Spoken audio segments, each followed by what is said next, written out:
Excuse me. I was elected on this Board of Education 7 years ago to serve this entire community. And I am not going to be cowered by a mob President and Superintendent, I would recommend that maybe we adjourn the meeting at this point. The people want to vote. All right, we're going to vote. Vote right now. People want to vote. We're the people. You work for the people. Let's go. We're going to vote.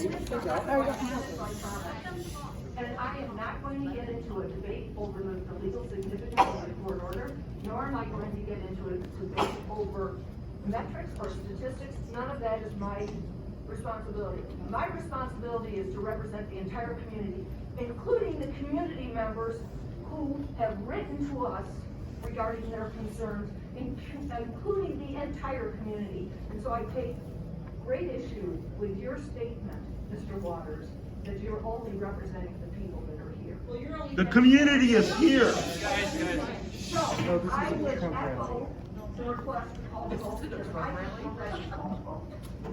Instead of choosing to respond to exactly what you said, Board Member Hirsman, let me say two things. First, regarding what you said about people that send in emails. Again, as several board members here have mentioned, myself not being one of them, we can't pay attention to emails because that doesn't represent the full district. Does any board member recall that narrative being driven here on the board that we can't take emails because we can't take the community because there's 80,000 people. So the bottom line is this is a decision that we have to make.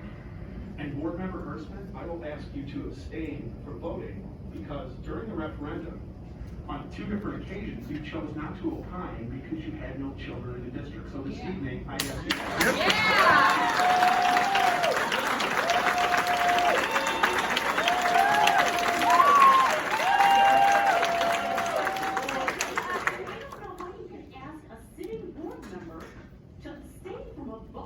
I'm reminding her of her board service when it came to, excuse me, I'm speaking. I'm responding to Board Member Hanson and I'm simply maintaining that in the past. When it came to student-focused decisions, you maintained 2 different times during the referendum that you abstained from voting because you don't, and never did, have students in the district. I would ask you to exercise that again this evening.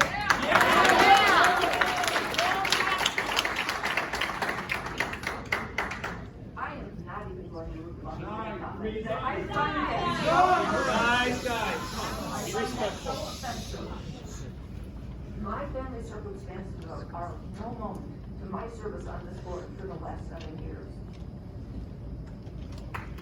And I am not going to let the noise in this community deter me from doing what I think is right for the majority of the people who live in this community. What about the kids?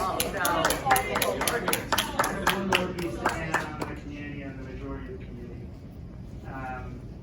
That I think bears some measure of attention. So we are District 86, we are 2 high schools in the transition center. And we saw what happened on Monday. We also have 7 feeder districts, with many schools involved in that, elementary to middle schools. And they all went to school, well, 6 of the 7 of them went to school on Monday as well. And 6 of our 7 feeder districts in this community chose to maintain their current strategies and their kids wore masks. But the biggest one is not wearing masks. We are not, what we do in this district is not dictated by what one feeder school does, or really even all, but it is a consideration to take in the vote. What is the majority of the community doing by voting with their students? The majority of the community voted by letting their kids, or telling their kids, probably in most cases because they're kids, to wear their masks to school. There were some that didn't. There were some students that made that choice themselves, some that framed it as a protest, and it's great that they are exercising their right to protest. I have no issue with that. At the same time, if we're taking a look at what we can draw out a majority of our community is feeling right now, or wanting at this point in time, we can look to see the high percentage of students in either D86 or in the greater D86 7-feeder community, the overwhelming majority of those parents, after the TRO was issued, sent their kids to school with masks. They did not open them. We didn't have a choice. We were not masked up, no. I mean, they let them They see. had no choice. How are we Except- Close, let them talk, they're gonna make us leave. Please let them talk. Yeah, we don't wanna shut down the meeting. Alright, there's no need for any of us to adjourn, there's no need for us to leave the table, there's no need for you guys to leave the seats. Just try and have a measure of decorum, just a slight measure of decorum as we continue here. We do not catcall while the community is up there at the podium. You know, it might seem like we don't always listen to every single voice or that we don't represent your voice. I understand the frustration in that. Certainly, part of the reason why I ran for the board was because I didn't see the representation of voice within my theater district. And that's something that I'm keenly aware of. At the same time, not every voice that's here is representative in the audience of every voice in the community. We do hear a much larger amount of communication than just at the podium, in emails, phone calls I receive, text, and I'm sure that this is the same case with everybody here. So it's not just that what we hear in isolation tonight is going to make our decision. It's what we've been hearing for the week, for the month, since March of 2020, and we held that special meeting to deal with an emerging public health crisis. This has certainly been on our minds since that point in time. Again, 3 little kids. I understand the burden that we're all facing here. The frustrations of seeing these kids go there. My little one in kindergarten, how is she supposed to understand what her teacher wants her to do with phonics when she was in pre-K?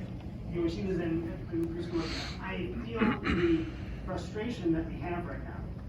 I also see though, and the reason why I'm wearing a mask and not making a protest and wearing it off and not throwing it on the ground, why I sent my kids to school with a mask after the TRO, when I could have extrapolated the very same thing that many people in this room, or some people chose to do on Monday, keep their mask off, is because I'm taking a personally broader community health perspective. This mask does not protect me. This little piece of cloth is not protecting me. However, it's a part of the mitigation strategy that may protect one of you. That may be